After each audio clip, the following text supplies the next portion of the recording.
மரணம் யார் மரணம் வலிக்கும், உயிர் வலி எல்லோருக்கும் ஒன்றுதான். நான் தம்பி படத்தில் கட்டியிருப்பேன், மாதவன் பேசுவது போல உயிர் வலி எல்லோருக்கும் ஒன்றுதான்.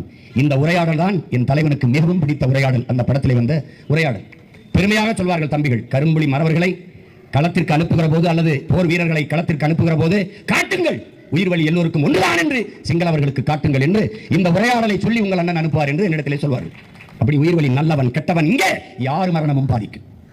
அதனால் மரணம் எங்களுக்கு எந்த குற்றத்திற்கும் தண்டனையாக இருக்க ஏற்புடையதல்ல. ஆனால் பாலியல் வன்புணர்வு 6 வயது குழந்தையை கொன்றது எத்தனை நாள் இந்த செய்தியை படிக்கிறோம். 3 வயது பிஞ்சை நசுக்கிப்பட்ட கொடுந்துயரத்தை கொடுஞ்செயலை படிக்கிறோம். 6 வயது அம்மா தனியாக வீட்டில் இருக்க முடியாது, படிக்கவே பயமாக இருக்கிற செய்திகள் தினந்தோறும் நடக்குது. இப்ப இது மற்றவர்களை பொறுத்த வரைக்கும் தேவையில்லாத வேலை. இந்த ஆர்ப்பாட்டத்தில் ஐயோ கல்கத்தாவில் செத்த பெண்ணுக்காக அவர்கள் ஓட்டு போட்டார், அது கிடையாது. எப்போதும் சொல்வேன், இப்போதும் சொல்வேன், இன்னும் சொல்வேன், நாங்கள் ஓட்டுக்கானவர்கள் அல்ல, இந்த நாட்டுக்கானவர்கள், நாட்டு மக்களின் நலனுக்கானவர்கள்.